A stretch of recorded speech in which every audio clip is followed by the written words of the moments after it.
ಸಗರಿ ಗರಿ ಸ ಸ ಸ ಸ ಸಗರಿ ಗರಿ ಸ ನೀ ಪಾರಿ ಸಗರಿ ಗರಿ ಸ ನೀ ಪಾರಿ ಸಗರಿ ಗರಿ. ನಿಜವಾಗ್ಲೂ ಪಲ್ಲವಿ ಅವರೇ, ಈ ಮನೆ ನಿಮ್ಮನ್ನು ಎಷ್ಟು ಮಿಸ್ ಮಾಡ್ಕೋತಿದೆ ಅಂತ ಗೊತ್ತಾ?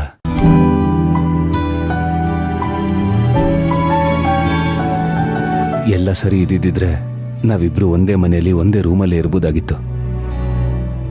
ನಮ್ ಲೈಫ್ ಎಷ್ಟು ಚೆನ್ನಾಗಿರ್ತಿತ್ತು ಅಲ್ವಾ? ಕೆಲವೊಂದ್ಸಲ ಹಾಗೆ ವಿಕ್ರಾಂತ್ ಅವ್ರೆ, ಪ್ರಕೃತಿ ನಮ್ಮನ್ನ ತುಂಬಾ ಕಾಯಿಸುತ್ತೆ. ಆದ್ರೆ ಕಾದು ಪಡ್ಕೋತೀವಲ್ಲ, ಅದ್ರಲ್ಲಿರೋ ಸುಖಾನೇ ಬೇರೆ. ಏನ್ ಸುಖನೋ ಏನೋ, ಲೈಫಲ್ಲಿ ಬರೀ ವಿರಹ ವೇದನೆನೇ ಆಗೋಗಿದೆ.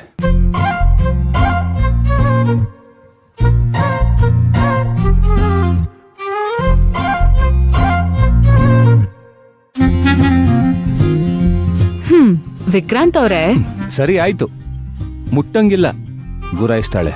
ಆಹಾ, ಏನದು ಹೋಗೆ ಬಾರೆ ಅಂತ ಮಾತಾಡ್ಸೋದು? ಹಾ, ಮತ್ತೆ ನೀವ್ ನನ್ ಹೆಂಡ್ತಿ ತಾನೆ? ಹೆಂಡ್ತಿನ ಯಾರಾದ್ರೂ ಹೋಗಿ ಬನ್ನಿ ಅಂತ ಮಾತಾಡ್ಸಕ್ಕಾಗತ್ತಾ?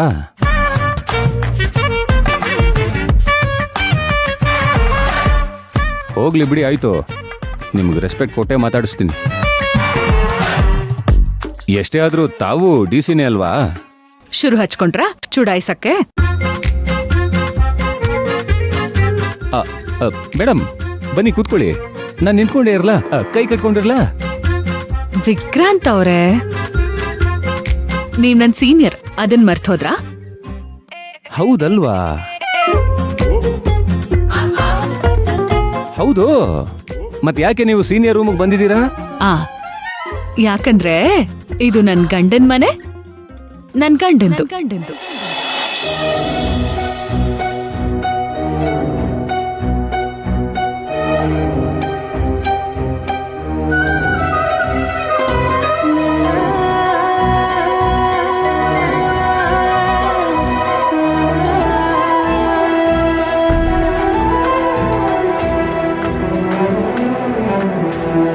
ಒಂದಲ್ಲ ನೂರು ಕಣ್ಗಳೇನೆ ಬೇಕಿದೆ ನಿನ್ನ ಕಣ್ತುಂಬಿಕೊಳ್ಳಲು,